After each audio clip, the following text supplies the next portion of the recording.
Gente, boa tarde a todos. Boa tarde a todos. Sejam bem-vindos ao segundo dia do Lingo Days.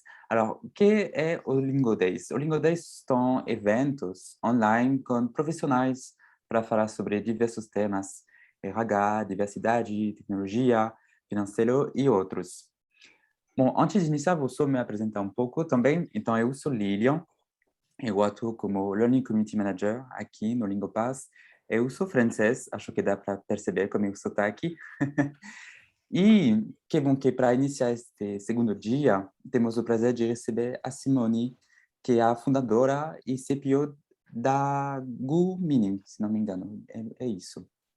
Bom, antes de deixar ela se apresentar e iniciar nosso evento sobre o uso da inteligência artificial na educação, eu quero só avisar que esse evento será gravado, tá? E que vocês podem postar suas perguntas lá no chat, lá durante o final da apresentação da Simone, e vamos respondê-las, tá bom? Bom, acho que é isso sobre a introdução. Simone, bem-vinda. Para os convidados que estão aqui com a gente, você poderia se apresentar um pouco também, por favor? Claro, muito obrigada, Lilian. Eu sou, então, a Simone, sou CPO da empresa GoMining. A gente trabalha diretamente, né, com correção de texto por inteligência artificial. Toda a minha formação é na área de educação, tenho mestrado, doutorado, e informática, né, nesses dois campos. E também fui professora, né, mais de 20 anos de educação superior, de educação básica, e atualmente, alguns anos para cá, eu estou só na empresa, né, porque demandou muito de mim, e aí me estruturei para ser full-time na nossa empresa, na GoMine. Também, assim, sou mãe, né, como alguns fazem parte desse mundo nosso pessoal, outras tarefas, outras frentes. Também tenho 3 filhos, fiz essa caminhada profissional, acadêmica, acompanhada também por muito apoio da minha família, né, o que não seria possível se não tivesse. E estamos aqui hoje para trazer algumas discussões, algumas pautas que a gente considera, né, relevante nos dias atuais. Especificamente, eu vou trazer aqui a área de análise à educação, porque é onde eu atuei sempre, né? Mas também a gente pode abrir para todas as possibilidades que hoje é a nossa realidade com o uso de IA, né? Ah, ótimo, ótimo. Então, acho que podemos, então, conversar mais sobre esse assunto de demistificando a inteligência artificial na educação. Hoje, o que significa isso? Bom, vamos começar, né? A gente fala, eu vou passando aqui os slides e vou conversando, pode ser, pessoal? Vamos lá. Depois eu sei que as perguntas vão entrar ali no chat, a gente vai responder. Isso. Aqui um pouquinho, né, de minha formação, com acesso ao LinkedIn, as experiências que eu já vivi, né, durante esses anos profissionais. Então, a gente vai falar hoje um pouco sobre essa desmistificação da inteligência artificial, né, dentro desse contexto da área educacional e também de toda a globalização, né, porque o que a gente imagina quando a gente pensa em IA, né, isso há muito tempo já figurado pelas mídias, pelos filmes, pelos livros, quantas histórias a gente escuta de IA ao longo dos anos, né? E será que todas as histórias assim que a gente escuta, a gente já conseguiu concretizar algumas na realidade hoje ou ainda não? O que espera-se do futuro, né, do uso da IA? Então, eu vou trazer um pouquinho essas temáticas aqui para a gente discutir, pensar, refletir sobre, né? Quem sabe até cocriar algumas ideias saídas aqui desse momento sobre tipos de IA hoje que a gente trabalha, as áreas que envolvem isso, a aplicação dela hoje para a educação, quais os benefícios, né? Em tudo a gente pode ter sempre essa análise de pontos positivos e a melhorar, né? E projeções e tendências que fazem parte desse momento, assim como alguns exemplos, né? Alguns cases. Bom, quando a gente fala, então, de IA, a gente traz aqui ela como uma área do conhecimento, né, que traz em si o desenvolvimento, o estudo e desenvolvimento de máquinas, de sistemas de computadores que podem chegar perto, né, ou podem, o que a gente espera dela em relação à inteligência humana.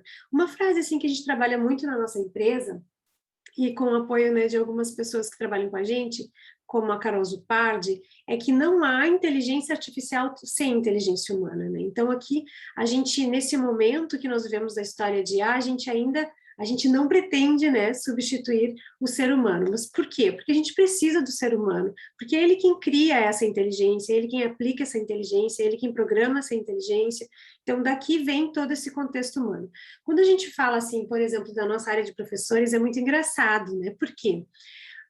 O professor, muitas vezes, a primeira pergunta que chega na nossa empresa é a seguinte: o robô vai substituir o professor?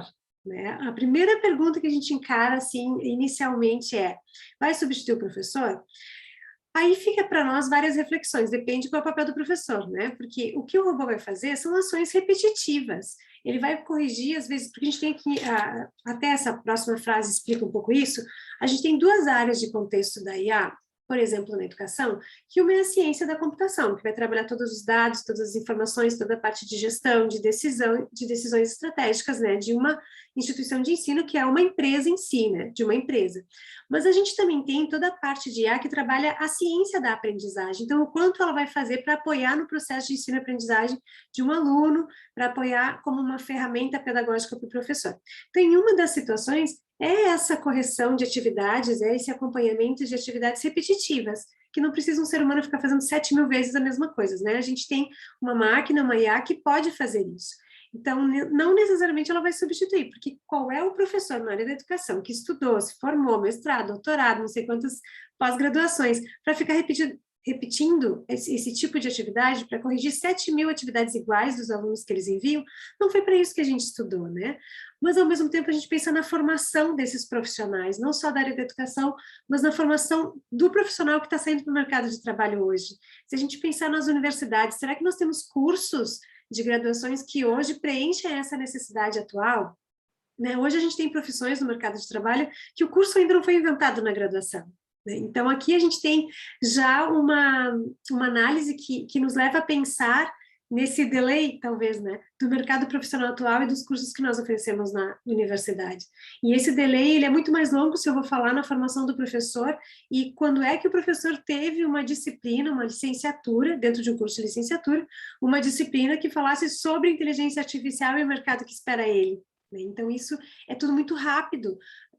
Muitas vezes a gente percebe que a educação, o ensino não corre na mesma velocidade da evolução de tudo isso, né? Então, quando eu paro às vezes para pensar, gente, minha graduação foi há mais de 20 anos atrás, né? Assim, lá, 25 anos atrás, não sei nem quanto.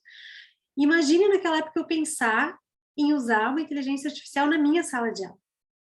Não existia. Eu poderia ver isso em filmes, né? Poderia enxergar, ver essas possibilidades em filmes, mas não imaginar que isso acontecesse. Então, hoje, a realidade para nós, por exemplo, é que o professor é alguém que hoje ele ensina a máquina. Por isso, a importância do ser humano aqui nesse momento, né? Dentro desse contexto de sala de aula, o professor vai ensinar a máquina.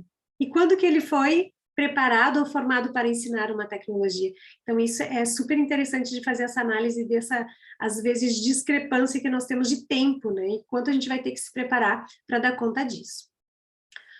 Bom, aqui um pouquinho, rapidamente, a gente pode, né, tem muitos lugares de pesquisas, mas qual é o contexto da realidade da IA? Ela não é algo novo, né? Agora ela está em discussão nos últimos tempos de forma mais forte, vem apresentando essa tendência, mas a gente percebe também que é claro que todo o contexto que nós vivemos de pandemia acelerou tudo isso, acelerou a discussão, acelerou o uso dela, né, em todas as áreas, mas ela já tem longas datas, né, de estudo e de apresentação. Então, a gente vê que ainda lá em 1956, ela entrou como uma disciplina acadêmica depois da conferência, e a gente tem ainda disso, antes dessa data ainda, a gente tem alguns artigos publicados, né, pelo Alan Turing, acho que é o nome dele, que traz todos os testes, que fala sobre a máquina e o pensamento, né, a construção do pensamento de uma máquina, que é anterior a essa data de 1956. Então, é algo que já é para nós recorrente, que esses estudos já acontecem há muitos anos.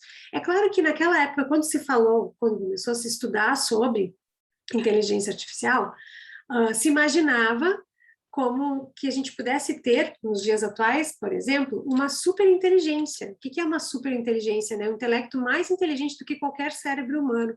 e que ainda, aí sim poderia substituir um ser humano, né? Então, e nós ainda não chegamos nesse momento, né, na construção nossa, na evolução tecnológica. Podemos chegar? Não sei. Talvez sim, talvez não, né? Eu não tenho essa resposta. Podemos chegar. Pode ser bom, pode ser ruim, também não temos essa resposta. Nós estamos vivendo esse momento, mas até hoje não temos. Nas expectativas que todos criavam, os pesquisadores da época imaginavam que nós já teríamos evoluído a tal ponto, né?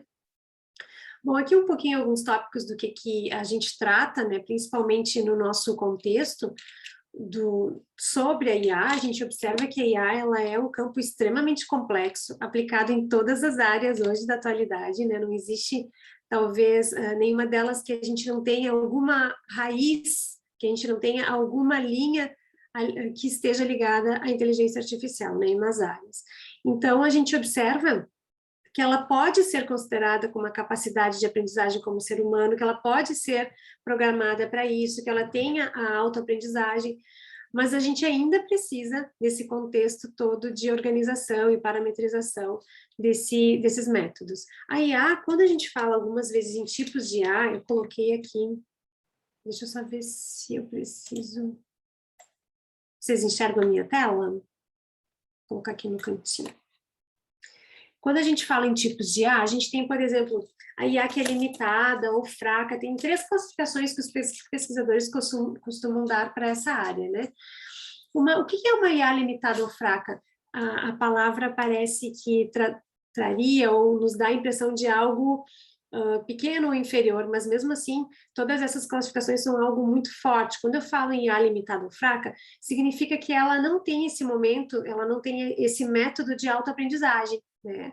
Ela não tem toda a parte de deep learning ou de machine learning, mas ela trabalha aqui com contextos inúmeros, de centenas e milhares de informações, de dados. Quando eu falo IA limitada, é uma IA voltada para dados, onde ela pode tomar decisões a partir dos dados, ou de treinamentos de respostas corretas, de textos que ela precisa olhar, né, para fazer qualquer ação, tomar uma decisão. Então, ela trabalha com dados. Quando a gente fala de uma IA geral ou forte, aqui se trata já de uma aprendizagem da máquina, onde ela pode se autoalimentar, onde ela pode se auto-organizar-se para a aprendizagem. Aqui é o momento que a gente vive hoje.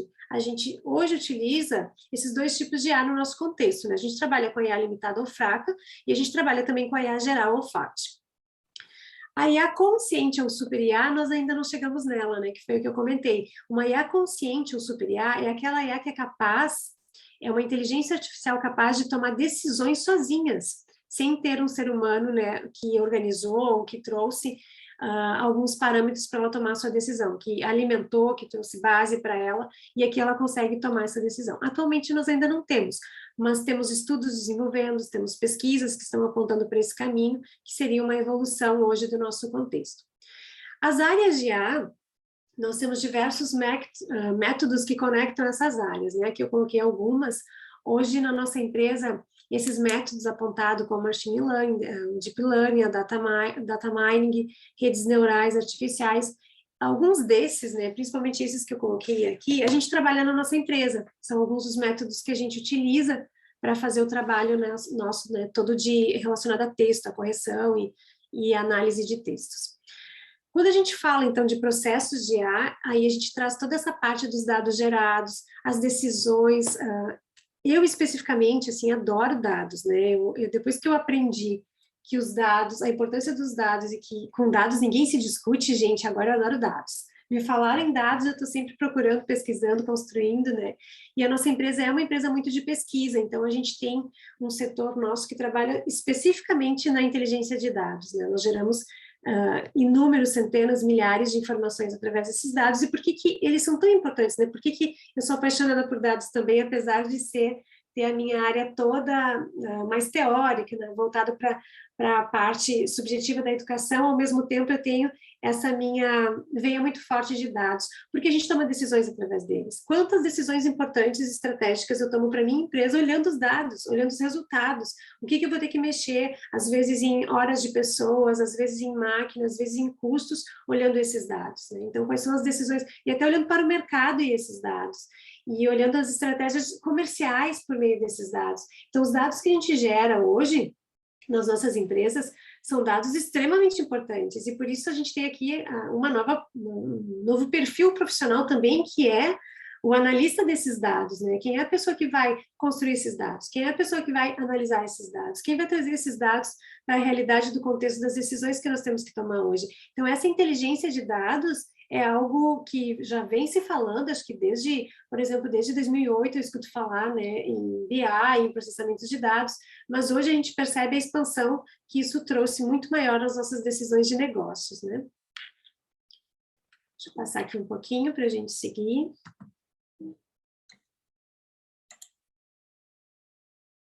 Então, falando um pouquinho agora mais especificamente na educação, tem aqui um pouquinho dos estágios, né, só trazendo aqui o contexto agora para nós da educação segundo a Unesco, os dados que nós temos no Brasil e outros contextos internacionais. Trouxe aqui um roadmap do que se esperava em 2018, né, antes da pandemia, o que a gente planejava que poderia acontecer, né? No estágio de 2018, a gente já trabalhava com aprendizagem colaborativa, com LMS, que traziam essa oportunidade de construção coletiva, com sistemas de tutores inteligentes, criando um modelo afetivo, um modelo cognitivo. A gente já se trabalhava com cursos, né, em grandes quantidades, trazendo aqui de novo a análise de dados importantes por meio desses resultados, e já se trabalhava também, desde 2018, com a robótica, com inteligência educacional, né? Em 2020, sem pensar que poderia, né, trazer essa questão da pandemia, ninguém ainda pensava nisso, uma surpresa para todos nós, né? Já começou que até 2020, então, nós teríamos mais integração entre aplicativos, né, que a gente não tinha antes, cursos que poderiam ser, onde se pensava em grandes cursos, em grandes temáticas. Até 2020 começou a se pensar em cursos específicos por área, né, que trouxesse para as pessoas que estavam procurando uma expertise que ela responda ao mercado de trabalho. E também começou a se discutir toda a questão da ética computacional, né, como a gente trata disso diante do ser humano, diante do comportamento do humano-máquina e da máquina-humano, e aí a partir até 2030 de ecossistemas, de criatividade computacional, mesmo trazendo toda essa evolução dos contextos que já foram criados desde 2018, né? Nisso, a gente teve vinculado, aliado à educação, ao próprio Plano Nacional de Educação, né, trazendo esses contextos, apresentando toda a questão aqui de pensamento, já diante até da nossa própria legislação, dos marcos legais que foram criados a partir disso, né, de 2017 a 2020. Aqui a gente observa a imagem, né, do que já se pesquisava e desenvolvia para a época, né, até 2020, a questão da afetividade, de emoções vinculadas, né, que a máquina pudesse observar, um tom de voz, através da imagem, da face, né? E aqui a disciplina de robótica educacional, ela entrou nos currículos das escolas, né, do ensino fundamental, principalmente. E os grandes cursos, a gente começou a observar que eles passaram a ser menores. E a gente tem hoje, atualmente, o quê? Plataformas que oferecem esses cursos, né? Quantos cursos a gente cria, nossas trilhas de aprendizagem, todo planejamento de educação, às vezes, para os nossos colaboradores, das nossas empresas, para a sua capacitação, por meio desses cursos que oferecem, dessas plataformas que oferecem cursos rápidos, específicos naquilo que eu estou precisando para aquele momento de atuação, né? E a gente também observou nesse contexto o uso das redes sociais em LMS, né? Principalmente com a pandemia, a gente viu que isso se expandiu em todos os recursos possíveis que nós podemos utilizar. Assim como tutores inteligentes, né, sistemas de tutores inteligentes, trazendo apoio aqui para o professor, tirando dúvidas, com base no material que já foi personalizado para aquela disciplina ou para aquele curso. Os tutores inteligentes são sistemas que foram alimentados, parametrizados também com esse material, para conseguir indicar para o aluno. A dúvida dele está em qual material, como que ele pode utilizar, qual é a adaptação que ele pode fazer. Então, ele consegue dar esse tipo de respostas, sempre conectado, né? Um tutor inteligente está ali 24 horas conectado, mas nós, professores, não, né? Nós temos o nosso tempo, a nossa vida, a parte de tudo isso. E essa visão que a gente começou a perceber das certificações também rápidas que nós podemos ter através desses cursos, né? Isso eu observo hoje, até numa entrevista, gente, é muito legal a gente pensar, né? Eu fiz uma entrevista de uma candidata para entrar na nossa empresa, e ela era jovem, e ela não estava na universidade, mas ela me relatou quantos cursos ela está fazendo atualmente, apesar de não estar na universidade, para a área de atuação que ela quer. Então, a gente observa aqui um movimento que a própria educação precisa se reinventar nesse momento, né? Então, se o aluno hoje, o aluno jovem, que está com 17, 18 anos, já não está preocupado em fazer um curso de graduação de 4 a 5 anos, ele está preocupado em buscar outros cursos rápidos na área que ele quer, talvez talvez se abra aqui um campo de análise e discussão para a própria educação, né? Como nós vamos agir diante desse cenário? Um pouquinho aqui de todo o roadmap do que aconteceu, né, em 2020, esse material depois eu também deixo ele à disposição do que eu apresentei anteriormente. Vou passando um pouquinho mais rápido para a gente seguir e depois para as perguntas. E o material, como eu comentei, a gente deixa aqui já à disposição. A gente observa também aqui uma mudança de 2020 a 2030, o que se espera? Aqui tem perspectivas, né, para a área da educação. Quais são as perspectivas nacionais, mundiais, né, que a própria professora Rosa Maria Vaccari, que eu trago aqui também os dados dela, fez essa pesquisa a nível de Brasil e de mundo, né, com relação às tecnologias já mencionadas. Essa questão da afetividade e emoção, cada vez mais, né, a gente observa que isso está se aprofundando e aumentando nesse sentido. Tanto que tem robôs hoje desenvolvidos que eles já conseguem entender até falas nossas com ironias, eles já conseguem entender do que nós estamos falando. Isso é uma evolução gigantesca, né, enorme para essa área.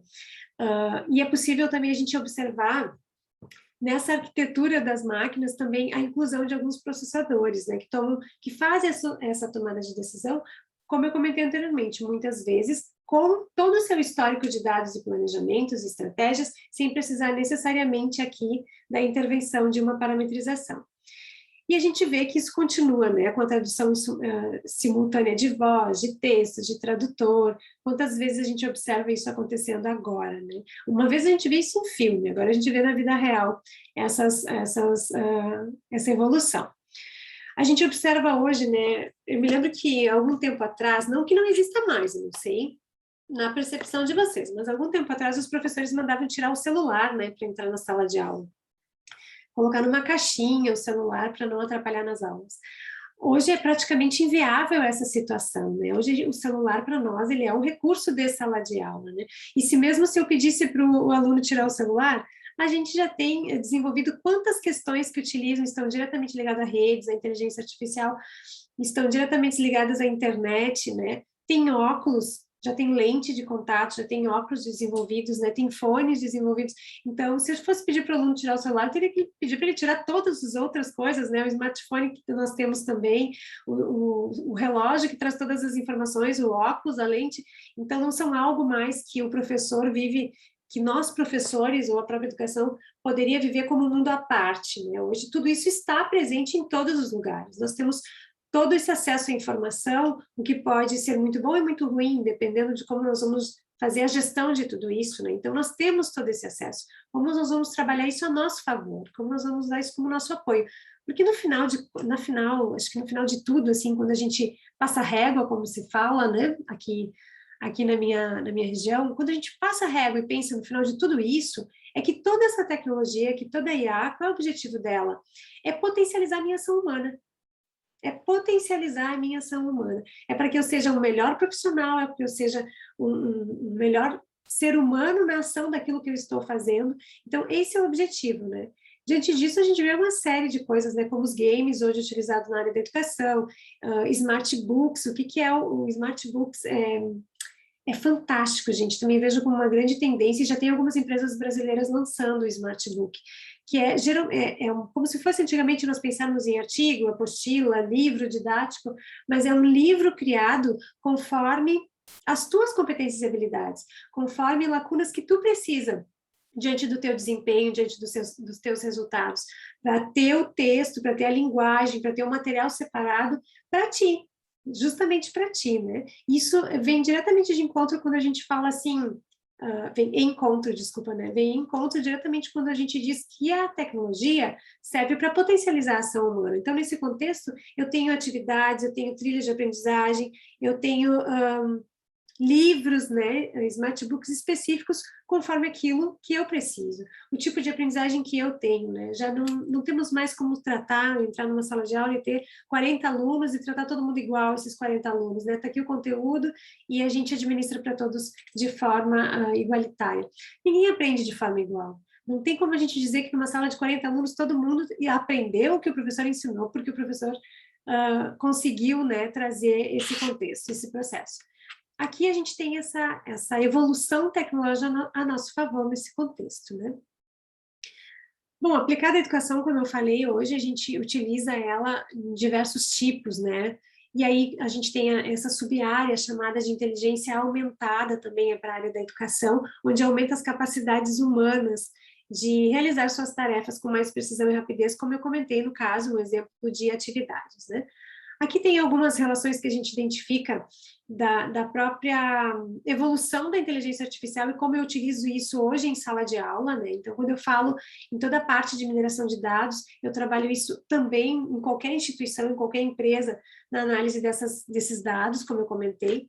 Quando a gente fala em ontologias, em construções, em árvores, na área da inteligência artificial, eu posso usar isso todo para a área da educação, em recursos, em currículos. Quando eu falo em visão computacional, eu trago esse monitoramento para a área da aprendizagem, né? Chatbots, antes a gente tinha chatbots aplicados muito mais a contextos comerciais, de atendimento, hoje a gente tem também dentro de uma disciplina de sala de aula, isso para nós é uma evolução gigantesca, né? Toda a parte de afetividade da aprendizagem, a gente poder perceber também, isso em qualquer área, acho que não é só no contexto, né, da educação, mas poder perceber aquele usuário que está do outro lado utilizando o meu produto, utilizando o que eu estou entregando, o que ele está sentindo, de que forma que ele vê a minha entrega, a percepção dele, então isso a gente consegue. E os agentes pedagógicos, que são os sistemas inteligentes que eu comentei, né, que é uma evolução. Bom, aqui tem alguns cases, eu trouxe alguns exemplos, né, da área da educação que hoje trabalha diretamente com inteligência artificial no Brasil e no mundo, né, eu trouxe algumas tecnologias, tanto para a área de matemática, como para a área de português, como para a área toda aqui de idiomas, né, como eu comentei, países que já utilizam esses sistemas. E aqui eu trouxe também, para compartilhar com vocês, a nossa empresa, né? A nossa empresa, ela trabalha diretamente, como eu falei, com o texto, né? A gente trabalha com o uso de inteligência artificial aplicado na correção. Aqui trouxe só um resumo rapidinho para compartilhar. Nossa empresa hoje, ela nasceu, eu gosto muito de contar como ela nasceu, né? Ela nasceu de pesquisa. E a gente nunca sentou, nós somos 3 sócios, eu, a Jocimara e o Daniel. A gente nunca sentou e disse assim, bom, vamos sentar e criar uma empresa porque a gente quer ficar rico, né? Na verdade, ela nasceu de forma muito genuína. Ela nasceu de uma pesquisa nossa de doutorado mesmo. Como eu era professora de sala de aula, nós 3 somos professores, eu tive um problema lá na minha sala de aula em 2012. Né? Eu sempre dei aula e eu dava aula, gente, para uma disciplina assim, que todos os alunos adoravam na universidade, que é a metodologia da pesquisa científica. Né?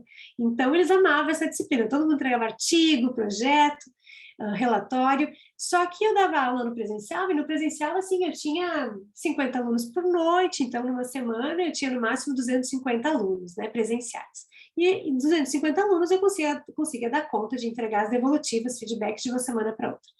De repente entrou o EAD no meu universo. E aí eu tinha uma turma de 3.000 alunos, não mais de 250 alunos. E esses 3.000 alunos eu tinha que dar feedback na semana seguinte. E como o ser humano vai fazer isso? Então, às vezes, quando eu comparo, no meu contexto, uma avaliação feita por um professor e uma avaliação feita pela máquina, 1 a 1, eu posso dizer que o professor atualmente está fazendo melhor que a máquina, 1 a 1. Agora, quando eu falo um professor avaliando 7.000, nesse caso 3.000, né? Um professor avaliando 3.000 atividades, uma máquina avaliando 3.000 atividades, eu não tenho outra resposta a não ser que o robô vai se sair melhor, né? E na época eu não tinha tecnologia para isso. Eu pesquisei várias em vários países, achei uma na Argentina um pouco, mas eu não tinha assim, tudo numa plataforma só, porque eu não queria um corretor ortográfico, eu preciso de algo que analise a coerência, a conectividade, que analise toda a parte de abrangência, que analise plágio interno e externo. Então, todo esse contexto geral de uma boa qualificação, até para eu também corrigia TCCs na época, né, eu era banca de TCC, uma boa qualificação, uma boa avaliação para ir para uma banca de TCC, precisa de vários critérios. E eu não tinha tempo, eu e mais 2 tutoras, a gente não conseguia fazer isso, e eu não tinha tempo para colocar numa máquina só o plágio, em outra máquina só a coerência, em outra máquina, impossível, em outra ferramenta. E aí, é claro, a gente começou a pesquisar. Eu fui para a Universidade Federal aqui do Rio Grande do Sul e começamos a pesquisar junto com o professor Eliseu Reateg soluções. Não tinha, então a gente começou a desenvolver. Isso foram anos de pesquisa e desenvolvimento. Hoje nossas soluções, nosso algoritmo é próprio. Nós construímos, o meu sócio é da área de inteligência artificial. Nós construímos em anos. Então a gente começou em 2017, 2016 a construir, e em 2019 a gente ficou 2 a 3 anos construindo as tecnologias. Em 2019 a gente abriu para o mercado, né? E abrimos para o mercado de forma também, como eu comentei inicialmente, muito genuína. Quando eu terminei e fui para a banca minha de doutorado, ser avaliada, né, para ver se minha pesquisa ia me levar a ser uma doutora ou não na área. E no momento que eu apresentei essa pesquisa, tinha uma professora na banca, a professora Nilde Stecanella, da Universidade de Caxias do Sul, uma professora convidada, em que ela ouviu a apresentação, entendeu? E aí deu a sugestão dela que essa ferramenta, essas soluções poderiam se tornar uma startup em 2017. Eu nem sabia o que era startup em 2017, né? Depois disso, eu tive que estudar muito, entender toda a área de gestão de negócios para poder abrir essa empresa. E era para ser uma ferramenta, soluções de correção de texto, para nosso uso, dividir com os nossos colegas, sabe aquela coisa, olha, usa isso aqui, se está precisando de ajuda para corrigir, né, os trabalhos dos teus alunos, coisa e tal. Não uma empresa. Mas diante desse desafio que foi proposto, ela se transformou numa empresa. Então, em 2019, a gente começou a lançar ela para o mercado. 4 de dezembro de 2019, nossa primeira atividade, né, corrigida. 4 de dezembro de 2020, a gente já tinha 1 milhão de atividades corrigidas, né? Então, em 2 anos e meio de operação, a gente tem 64 universidades utilizando hoje a nossa tecnologia. A gente tem em todos os estados do Brasil universidades utilizando as nossas tecnologias. A gente tem 700 mil alunos, mais de 700 mil alunos utilizando o sistema nosso. A gente tem 5 milhões já de atividades processadas, né? Esse slide está um pouquinho desatualizado. 5 milhões de atividades processadas no nosso sistema, o que seria humanamente impossível, né? A gente encontra turmas que tem 10 mil alunos. Quando a gente fala no Brasil inteiro e fora do Brasil, todo mundo que está utilizando, gente, LMS, que está trabalhando em EAD, em ambientes virtuais de aprendizagem, utilizam alguma forma de atividade, de texto, e tudo isso, ou a gente corrige por uma tecnologia, ou não vai ser corrigido. Porque praticamente, quando a gente tem uma escala muito grande de correção, o que a gente faz? A gente olha quem entregou e quem não entregou. Não tem como analisar a qualidade daquela entrega, porque é humanamente inviável. Agora, quando tu tem uma tecnologia que está fazendo isso, ela vai nos detalhes, ela é programada para ir nos detalhes, né, de todo esse contexto. Então, aqui eu só apresentei um pouquinho o que a gente faz, né? Aqui alguns critérios do que hoje a gente avalia, né? Como eu comentei, abrangência, progressão de conceitos, relacionamentos, não contradição, repetição, evolução, assim vai, né? Todos os itens que a gente usa hoje dentro de uma avaliação. E com esses dados que a gente corrige, a gente entrega tudo isso sempre para o aluno, para o professor, para a instituição, para todos os envolvidos. Eu não sei, agora estou aberta a perguntas. Finalizei aqui essa exposição. Não sei se eu ajudei ou trouxe mais questionamentos, né, sobre a área, mas estou Ajudou, aqui. ajudou bastante. Inclusive, a Simone, acho que agora você pode parar de compartilhar a tela para responder as perguntas. Acho que vamos ter uma Sim, melhor deixa eu visão. só parar de compartilhar aqui.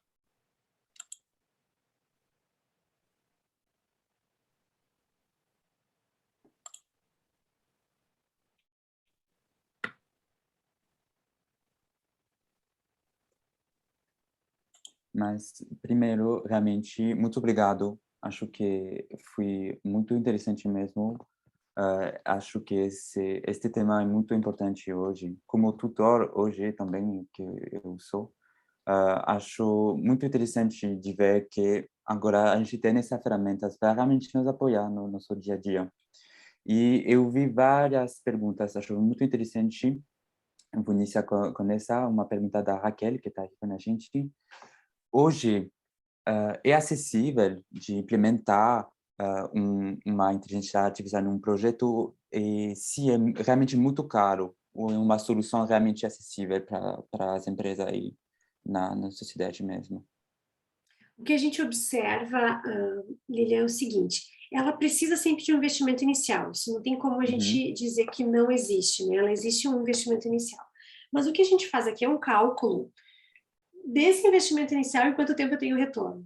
né? E o quanto eu vou aqui economizar em horas, o que eu vou entregar de devolutivas mais rápidas para o meu cliente, a forma do meu produto que está sendo entregue. Então, a gente consegue. O que eu posso dizer, assim, na minha experiência, uma média que eu observo, é que quando a gente contrata um sistema assim que possa nos apoiar IA no nosso processo, sempre existe esse cálculo, né? Sempre existe esse cálculo de quanto eu gasto hoje, operacionalizando, né, humanamente essa ação que eu preciso, e quanto eu gasto em tudo isso, e como eu posso redirecionar essas pessoas que estão fazendo essa ação para outro trabalho, para outro setor, para outra estratégia da empresa, e em quanto tempo tem esse retorno. Na minha área da educação, por exemplo, eu posso te dizer que em menos de um ano tu tem esse retorno já de volta para a tua empresa em questões financeiras. Em outras áreas eu não tenho conhecimento para te dizer atualmente, mas sempre há. Sim. E é por isso que a contratação está sendo hoje vista como algo positivo, e é por isso que hoje muitas pessoas buscam essas soluções de inteligência artificial, porque elas trazem essa economia para nós, de tempo e de dinheiro, né? Sim. Muito obrigado. Então, é um bom investimento, realmente. A Susana, que está levantando a mão. Susana, você Eu quiser fazer cortei uma na pergunta? frente de todo mundo, porque tem um monte de pergunta no chat. Mas, assim, é super interessante. Eu queria, na verdade, é interessante porque você atuava, né, como professora, e pelo menos eu também, né, sou professora formada, e eu sempre vi dentro da educação uma certa resistência ao uso de inteligência artificial como sendo uma coisa que roubaria, entre aspas, o trabalho do professor e que era como uma substituição da figura educativa do professor. E aí, para quem estiver ouvindo isso que é professor, na verdade, eu estava fazendo um curso sobre e-learning e ele pontua que desde do princípio do computador, que era o Plato, o Lilian vai lembrar disso que a gente falou, foram educadores que formaram a educação. E como a gente tem muito a contribuir e como a educação pode contribuir até com a mineração de dados, né? Então, assim, mas hoje você consegue conversar com educadores e ver que a educação passou um pouco desse preconceito, ou ainda é uma coisa recorrente que as pessoas olham isso como algo que vai acabar com o professor ou vai mecanizar o processo educacional? Bom, Suzana, ótima tua pergunta, né? Eu vou te dizer assim, ó, existia um preconceito muito maior, tá? 2018, 2019, tanto que em 2019, quando a gente lançou a nossa empresa, a gente não colocava publicidade, propaganda, a gente não colocava em site que a gente trabalhava com inteligência artificial, porque as pessoas tinham muito preconceito, principalmente da área da educação. Pensem que eu sou professora de História e Pedagogia, então para mim pior ainda, né? E eu amo Nossa, meu História. Deus! Eu fiz minha graduação em História, amo História, e saí da História para IA, né? Vejam a dicotomia, mas isso é muito legal. A pandemia veio derrubar muito desse preconceito, tá, Suzana? Se abriu a possibilidade, a necessidade de ter um apoio. O professor precisa de apoio. Então, hoje, quando eu ainda vou para instituições de ensino, né, fazer nossa, toda a nossa parceria com elas, com as universidades, com escolas, eu sempre respondo essa pergunta, até hoje. Todos os professores de todos os lugares me fazem essa pergunta. Então, a gente não tem, como eu falei, a gente não vai substituir o robô, a inteligência artificial não substitui o professor. Ela não substitui o professor. O que ela é vista hoje? Ela é como mais uma ferramenta. O retroprojetor daquela época não substituiu o professor. O PowerPoint não substituiu o professor. A máquina de xerox não substituiu o professor. Então, nada disso substituiu o professor, né? O ambiente virtual de aprendizagem não substituiu o professor. Mas vem tudo como um apoio e tu devolve o verdadeiro lugar do professor. Qual é o lugar do professor nesse processo todo? É corrigir 7.000 atividades? É corrigir 3.000 atividades? Não é esse o papel do professor, né? Então, tu devolve para o professor o verdadeiro sentido daquilo que ele se propôs a fazer na vida dele, que é ensinar, né? Aí, para essas estratégias. E o que tu entrega na mão desse professor? O que hoje uma IA entrega na mão desses professores?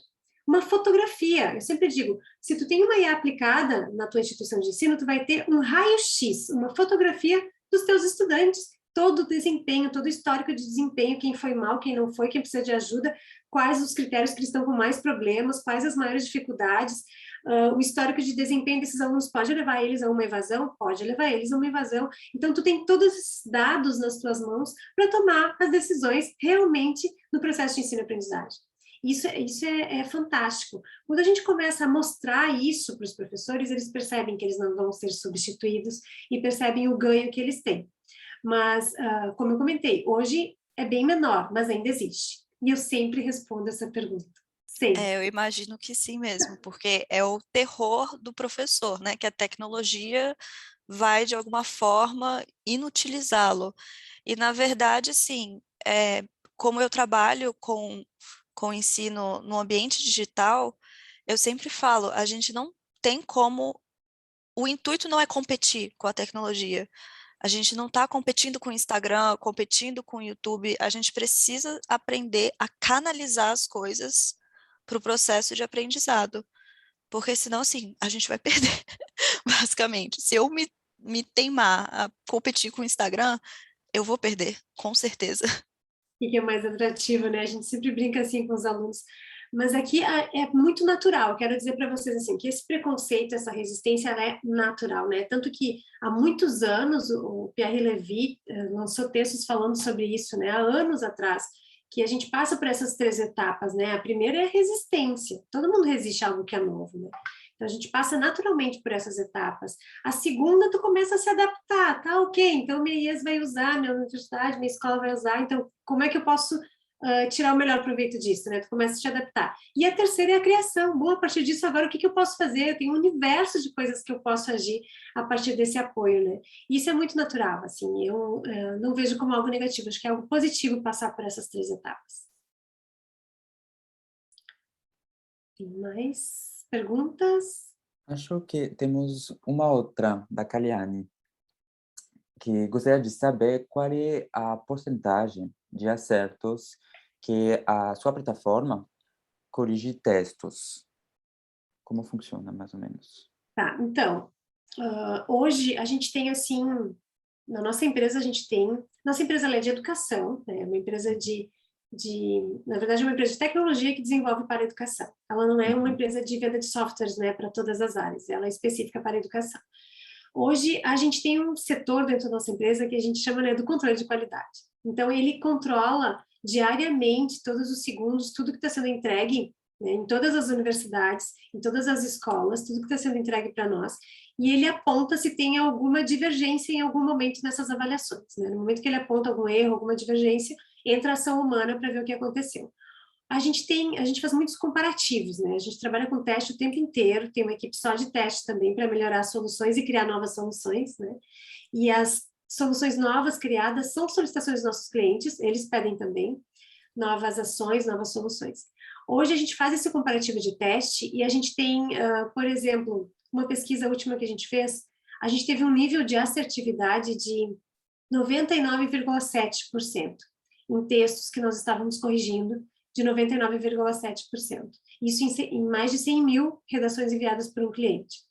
A gente faz esses testes como? Como é que vocês vão saber se vocês estão acertando ou errando, né? A gente pega, por exemplo, os mesmos textos que foram entregues no semestre anterior, corrigidos por um professor, ou no ano passado, quando for, para que a gente tenha a correção do professor, e daí a gente reprocessa na nossa tecnologia e vê qual é a diferença entre a nota que o professor deu e a nota que a tecnologia deu. A gente tem uma assertividade aí de 99,7%. Não existe 100%, sempre vai ter erro, não existe ser humano 100%, não existe tecnologia 100%, né? Na mesma esfera. O que a gente aceita, o que é aceitável para nós é que a tecnologia tenha uma diferença de 10 até 15% de um professor. Por quê? Porque isso existe até entre o ser humano, né? Se eu avaliar um texto hoje e avaliar semana que vem, eu posso não dar a mesma nota. Né? Tem todas as variáveis externas que influenciam na minha avaliação. Nós podemos pegar 2 professores na mesma hora em salas diferentes que não vão dar a mesma nota. E as avaliações nacionais nossas, o próprio Enem é por 3 avaliadores por causa disso, né? Então, vários contextos que nós temos de avaliações nacionais têm vários professores, justamente por essa diferença que existe aceitável, né? É uma diferença aceitável. É claro que quando a gente encontra uma discrepância muito grande, a ferramenta deu 0 e o avaliador deu 10. A gente entra para investigar o que que é, né? A gente vai lá e olha, a ferramenta deu 10, o professor deu 0. Então, essas questões, para nós, a gente entra diretamente para olhar. Atualmente, como eu falei, 10%, a no máximo 15%, para nós é aceitável. Ótimo. Gente, eu queria muito continuar essa discussão, é muito interessante. Infelizmente, vamos ter que finalizar com esta pergunta. Então, de novo, muito obrigado, Simone, foi muito interessante. Para as pessoas que quiserem continuar, a gente vai ter um próximo palestrante a 10 minutos, tá? Então, vocês estão bem-vindos para participar também. Muito obrigado, realmente, Simone. Realmente foi. Obrigado Obrigada, pela sua pessoal. participação. Muito obrigada, Super me coloco à interessante. disposição. Tá, depois a Lona, o Lilian pode passar meus contatos, não tem problema, tá? Sem problema. Obrigado, pessoal. Bom evento. Obrigado, Obrigada, Simone. Simone. Tchau. Obrigada. Tchau, tchau, Simone.